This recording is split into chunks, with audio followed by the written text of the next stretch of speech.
Se rió con su ex durante la cena, tan absorta en el que no se dio cuenta de que me iba de la mesa. Aquí hay algo que todavía no puedo creer que viví. Aunque estaba parado justo allí, ella ni siquiera me vio irme. Una silla se arrastró contra el suelo de madera. La mía.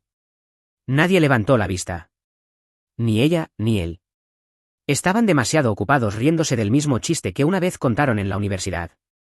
Uno que yo acababa de escuchar por primera vez, pero que aparentemente no era lo suficientemente gracioso para ser contado a mí. El sonido de su risa solía significar algo. Solía ser nuestro. Privada, desgastada como una vieja sudadera con capucha o una taza favorita. Pero esa noche en nuestro comedor, le pertenecía a alguien más. O tal vez siempre le había pertenecido. Lo peor de todo, fui yo quien lo invitó. Pensé que estaba haciendo algo generoso. Pensé que sería una linda sorpresa. Brenton es solo un viejo amigo, dijo ella. De una vida diferente. Le creí. O tal vez necesitaba hacerlo. Ahora allí estaba él, sentado entre ella y mi primo, encantando a toda la mesa como si nunca se hubiera ido, como si yo nunca hubiera existido. Recordaba la receta de barbacoa de su padre, sabía cómo le gustaba el vino, e incluso le trajo sus flores favoritas, lilas. Yo ni siquiera sabía que le gustaban las lilas. Debería haber dicho algo. Debería haberlo detenido. Pero en cambio, me senté allí asintiendo, masticando, pretendiendo que el puré de papas no sabía a yeso y vergüenza. Cuando finalmente me levanté, nadie se dio cuenta. Tomé mi abrigo, salí y esperé. 1 minuto, luego 5, luego 15. Ni un solo mensaje, ni una mirada a través de la ventana. Nadie me siguió, ni siquiera ella. No fue el silencio lo que me aplastó. Fue darme cuenta de que yo era el único que pensaba que esta noche se suponía que importaba. No planeaba irme. Ni siquiera había terminado mi comida. El plato todavía estaba caliente cuando salí, y la copa de vino que me sirvió todavía estaba 3/4 llena. No sé qué esperaba. Tal vez un pequeño reconocimiento, una mirada, una pausa en su risa. Pero nada de eso llegó. Ella estaba sentada a mi izquierda, completamente girada hacia Brenton, como si la gravedad misma se hubiera desplazado hacia él. Y yo era solo aire. No di un portazo, no monté una escena. Incluso la cerré suavemente para que el viento no la atrapara. Me quedé afuera por un momento, observando mi propia sala de estar brillar a través de las ventanas, las velas parpadeando, los cubiertos tintineando, su mano descansando ligeramente sobre su hombro mientras se reía de algo que él susurró. Parecía una escena de una película, del tipo en que el esposo ya está muerto, pero su fantasma todavía está parado en la entrada observando a su familia seguir adelante. Conduje sin rumbo durante horas, terminando en el estacionamiento de una tienda de comestibles a 20 millas de distancia. Del tipo que permanece abierto las 24 horas pero se siente abandonado por la noche. Me senté allí con el motor apagado tratando de averiguar si estaba siendo dramático o si esto era lo que se sentía la traición cuando no venía con gritos o manchas de lápiz labial. Solo risas que ya no te pertenecían. Revisé mi teléfono 6 veces. Nada. Ni un ¿dónde estás? Ni llamadas perdidas. Ella ni siquiera se había dado cuenta de que me había ido. O tal vez lo hizo y simplemente no le importó. Alrededor de las 11:48 de la noche recibí un mensaje de mi hermana. Hey, ¿estás bien? ¿Te esfumaste? Eso es lo que dijo. ¿Te esfumaste? Como si acabara de irme de un bar temprano. No respondí. ¿Qué podía decir? Sí, estoy genial. El ex de mi esposa se robó el protagonismo en nuestra mesa de la cena y me volví invisible. ¿Qué tal tu ensalada? Eventualmente, volví a casa, en silencio, de la manera en que siempre hago las cosas. Cuando abrí la puerta, el comedor estaba vacío. Platos en el fregadero, luces tenues, sus tacones junto a las escaleras. Ni rastro de Brenton. Me subí a la cama junto a ella. Ya estaba dormida o lo fingía. Me acosté allí mirando el techo, escuchando el silencio entre nosotros hacerse más fuerte que cualquier pelea que hubiéramos tenido. Y fue entonces cuando me di cuenta de que algo más profundo que la traición se estaba instalando. Esto no era solo sobre él. Esto era sobre mí, desapareciendo lentamente en mi propio matrimonio, y nadie siquiera notando que me había ido. A la mañana siguiente, actuó como si nada hubiera pasado. Me desperté primero, no porque sea madrugador, sino porque realmente no había dormido, solo me había deslizado dentro y fuera de sueños superficiales donde entraba en habitaciones y nadie me veía. En algún momento durante la noche, se había dado la espalda, una pierna extendida sobre las sábanas como si fueran todas suyas. Recuerdo haber mirado la curva de su hombro, preguntándome si alguna vez recuperaría la versión anterior de ella, o si simplemente había imaginado esa versión para empezar. Se movió alrededor de las 7:40, se estiró como un gato bajo el sol y se puso boca arriba con un suspiro que se sintió demasiado casual, demasiado descansado. Luego parpadeó, sonrió y lo dijo: «¿Dormiste bien?». Así de simple. Ni un rastro de tensión en su voz. Ni una pizca de curiosidad sobre a dónde me había ido o por qué desaparecí durante una cena familiar que pasé semanas organizando. Ni un «¿dónde estabas?». Ni un «¿por qué te fuiste?». Solo un «¿dormiste bien?». Le dije que sí. ¿Mentí? Siempre miento cuando es más fácil que explicar un sentimiento que a ella ya dejó de importarle. Salió de la cama tarareando, literalmente tarareando como si estuviera en un comercial de champú. Me quedé allí todavía medio congelado de la noche anterior y la escuché caminar descalza por el suelo de madera, deteniéndose solo para revisar su teléfono. Se rió tontamente de algo. No pregunté qué. Sabía que. Para cuando bajé, ya estaba vestida para ir a un brunch con las chicas. Eso es lo que dijo. No que chicas, solo las chicas. Le pregunté si Brenton también iba. Me miró como si hubiera preguntado si su esterilla de yoga tenía sentimientos. ¿Por qué lo haría?, dijo, riendo. Luego me besó en la mejilla, agarró su bolso y se fue. No fue solo el beso lo que se sintió extraño. Fue la forma en que ni siquiera esperó a que yo dijera algo a cambio. Como si ya hubiera terminado antes de que yo siquiera tuviera la oportunidad de hablar. Me senté en la mesa de la cocina, mirando las copas de vino vacías de la noche anterior. La de ella todavía tenía una leve marca de lápiz labial en el borde. La recogí, la miré de cerca. No era su color habitual. Se lo había cambiado para la noche, para él, no para mí. Y fue entonces cuando algo agudo y pesado se instaló en mi pecho. El tipo de realización que no grita ni explota. Simplemente se sienta allí, silenciosa, permanente. No la perdí. La había estado perdiendo durante mucho tiempo. Fui el último en darme cuenta. Se suponía que sería solo otro martes, pero me desperté con una extraña pesadez, como si la casa misma se hubiera desplazado ligeramente de la noche a la mañana, y yo fuera el único que lo notó. El lugar se sentía más tranquilo de lo habitual. No del tipo pacífico, del tipo vacío. Deambulé por la planta baja medio vestido, todavía esperando oler su perfume en el aire o escuchar el sonido de sus tacones haciendo clic contra los azulejos. Nada. Solo el suave zumbido de la nevera y el débil tic-tac del viejo reloj de pared que nunca nos molestamos en reemplazar. Ella no había vuelto a casa la noche anterior. Técnicamente, sí, pero para cuando escuché la puerta principal abrirse, ya eran casi las 2:30 de la madrugada. No se acostó. Me quedé arriba escuchándola moverse abajo. Pasos ligeros, un vaso tintineando, luego el suave zumbido de su teléfono. Estaba susurrando y no podía distinguir las palabras, solo el tono. Suave, familiar, no para mí. Esa mañana, encontré su nota. Ni siquiera una nota real. Un recibo medio arrugado de una tienda de jugos con las palabras «reunión de la mañana, vuelvo más tarde» XO garabateadas en la parte de atrás con un bolígrafo verde. Había dibujado una pequeña cara sonriente al lado. Una parte de mí quería reír. Otra parte quería rasgarlo por la mitad y tirarlo por el inodoro. Levanté mi teléfono, abrí nuestro calendario compartido. Nada marcado para el día. Ni reunión, ni brunch, ni recordatorio. Pero había una llamada perdida.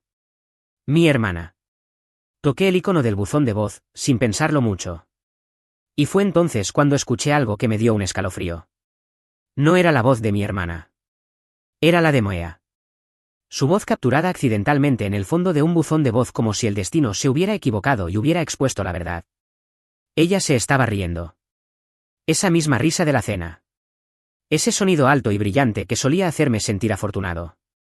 Solo que ahora me revolvía el estómago. No se estaba riendo con mi hermana. Se estaba riendo cerca de ella. Y también lo estaba alguien más. La voz de un hombre, demasiado cerca, demasiado cómoda. Reproduje el mensaje 6 veces, cada vez aislando su voz de la de él, tratando de convencerme de que era solo un camarero, un extraño que pasaba. Pero no, era Brenton. Ese tono casual y petulante que usaba cuando hablaba de regiones vinícolas y salones en la azotea.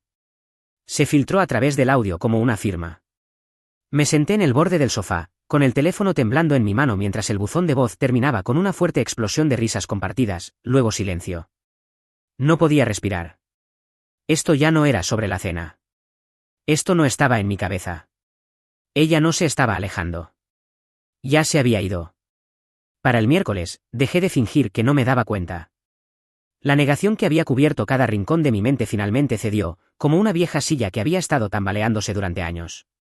Y, sin embargo, todavía no la había confrontado. No directamente. Creo que tenía miedo de lo que pasaría si lo ponía en palabras. Como si decirlo en voz alta lo convertiría de sospecha en realidad. Y no estaba listo para que fuera real. Esa mañana, me quedé en casa del trabajo. Le dije a mi jefe que tenía un problema estomacal. No era una mentira completa. Algo dentro de mí se estaba pudriendo.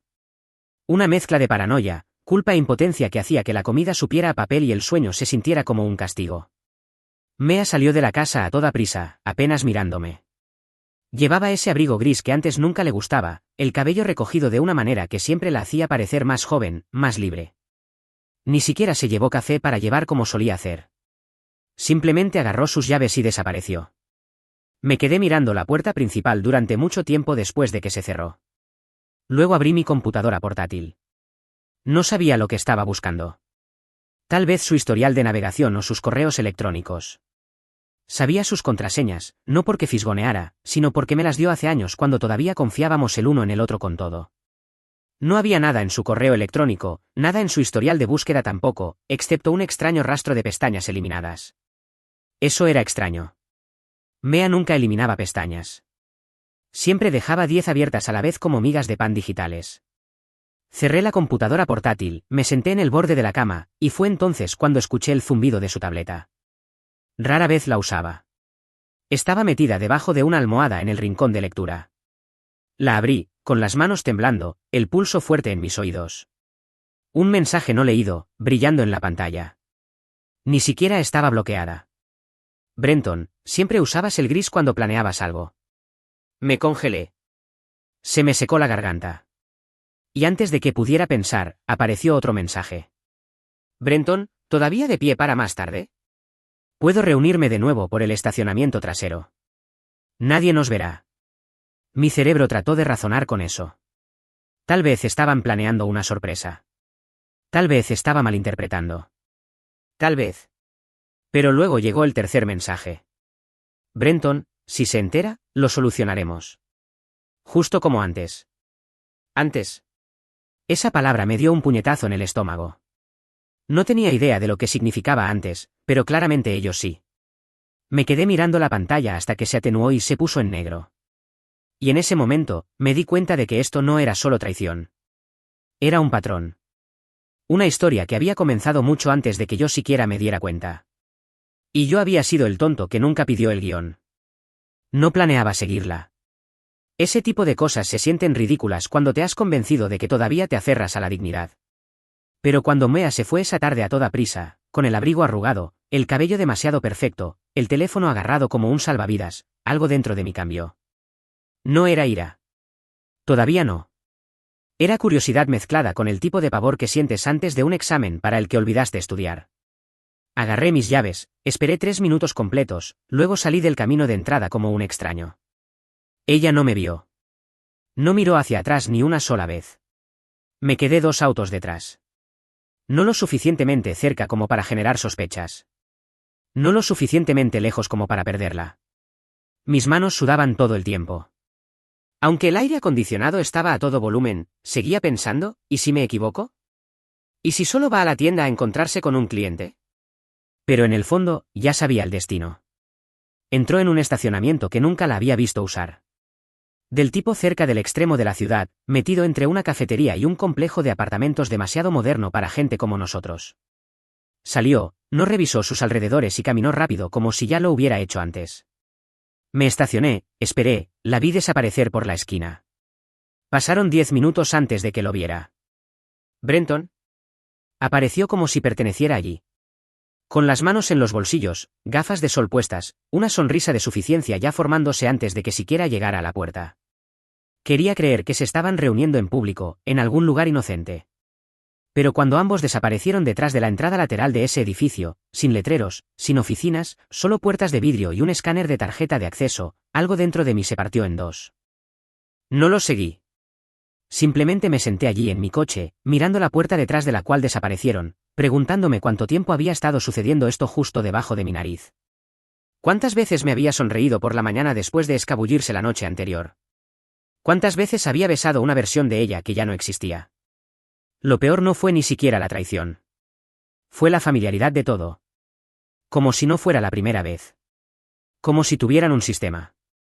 Me quedé en ese coche durante más de una hora hasta que el sol se puso y las luces de la ciudad parpadearon. Ella salió sola. Brenton no la siguió. Se veía tranquila, incluso pacífica. Revisó su reflejo en la ventana de un coche estacionado, se arregló el lápiz labial y se subió al suyo como si fuera solo otro martes. Esperé 5 minutos más. Luego conduje a casa. No lloré. No grité. Solo me quedé susurrando a mí mismo, ahora lo viste. ¿Lo viste? Ya no hay nada que fingir. Pero saberlo no lo hizo más fácil. Solo lo hizo real. Ella volvió a casa esa noche tarareando.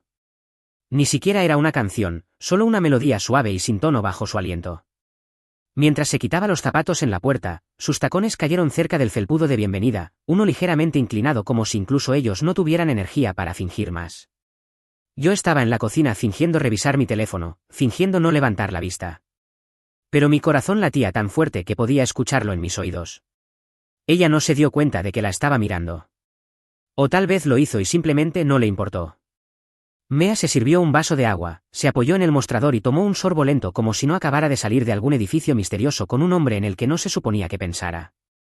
Luego me preguntó cómo había sido mi día. Su voz era brillante, incluso dulce. Ese fue el momento en que algo dentro de mí se enfrió. No le respondí. Solo la miré, esperando, observando. Ella parpadeó, confundida por primera vez en semanas. ¿Qué? Preguntó, medio riéndose como si hubiera dicho algo tonto sin darme cuenta. Pero yo no había dicho nada en absoluto. Simplemente me levanté, caminé hacia el cajón, saqué el teléfono de repuesto que pensé que nunca volvería a usar, y lo coloqué suavemente sobre el mostrador entre nosotros. ¿Hay algo que quieras decirme?, pregunté. Su sonrisa flaqueó, no se desvaneció. Todavía no. Pero los bordes se agrietaron. Un pequeño tic en la esquina de su boca. Una microexpresión que delató más que cualquier confesión. ¿Por qué preguntas eso?, dijo demasiado rápido. No respondí. Toqué la pantalla del teléfono una vez. Se iluminó con un mensaje que no había abierto pero que había leído desde la pantalla de bloqueo. Brenton, la próxima vez no nos apresuremos. Te veías increíble hoy. Ella lo miró, luego a mí. No se acercó a él, no parpadeó, simplemente se quedó allí congelada, calculando. Y en ese horrible silencio cargado entre nosotros, lo vi. El parpadeo de la culpa, el miedo, las paredes derrumbándose. Su máscara se deslizó por primera vez. Puedo explicarlo, susurró. Me alejé, no por ira, no por fuerza. Simplemente no podía respirar estando tan cerca de alguien que pensaba que era lo suficientemente estúpido como para necesitar una explicación. Me senté en la sala de estar mirando a la nada mientras ella se quedaba en la cocina, inmóvil, desprevenida. No estaba listo para irme. Todavía no. Pero por primera vez en nuestro matrimonio, ella pareció temer que pudiera hacerlo. A la mañana siguiente, le hice café. No por costumbre, no por amor. Solo quería que el momento se sintiera normal antes de que lo hiciera cualquier cosa menos. Coloqué su taza frente a ella en la mesa como siempre lo hacía. Ella dio un pequeño gracias, con los ojos pesados por el agotamiento. No había dormido. Podía notar por la forma en que sus hombros caídos y su cabello no estaba tan perfectamente peinado como de costumbre. Me senté frente a ella. No voy a pedirte que expliques, dije con calma, revolviendo mi propia taza. Porque si hubieras querido decirme la verdad, ya lo habrías hecho. Ella no lo negó. Esa fue la confirmación final que ya ni siquiera necesitaba. No estoy aquí para hacerte sentir culpable, continué. Solo estoy aquí para decirte lo que viene a continuación. Ella levantó la vista. Ese viejo brillo de control que siempre llevaba se había desvanecido. No había lágrimas, ni falsa indignación, solo tranquila resignación. No voy a tirar nada, dije con una risa seca. Ni tu ropa, ni un berrinche. Simplemente he terminado de interpretar el papel del esposo que tiene que ganarse tu atención. Y eso fue todo. Sin ultimátums, sin súplicas, sin drama. Ya había firmado el contrato de arrendamiento de un pequeño apartamento de una habitación en el centro, pagué 3 meses por adelantado. Había contactado discretamente a un abogado y mantenido las cosas de manera civil. Sin una guerra prolongada, sin juegos de venganza, solo la salida limpia y tranquila de alguien que finalmente ha aprendido a dejar de perseguir lo que no se quedará. Salí más tarde ese día con una sola maleta y mi nombre. Eso era todo lo que quería conservar. Han pasado 3 meses desde entonces. No extraño el silencio en nuestra casa porque ahora en mi propio espacio, el silencio se siente pacífico, no pesado. He vuelto a leer, a cocinar para uno, a volver a aprender lo que me gusta sin necesitar que alguien lo valide. Y de vez en cuando, pienso en esa cena, esa risa, ese momento en que ella olvidó que yo siquiera estaba allí. Ya no me duele. Solo me recuerda por qué estoy mejor sin ser el hombre invisible en la historia de otra persona. Gracias por ver este viaje completo en The Dead Confessions. Ahora, es tu turno. ¿Alguna vez has presenciado un momento en la historia, personal o global, donde el silencio de alguien dijo más que las palabras? Deja tu historia en los comentarios. Nos encantaría saber de ti. Y no olvides darle me gusta, suscribirte y seguirnos para más historias reales que profundizan más allá de la superficie. Hasta la próxima.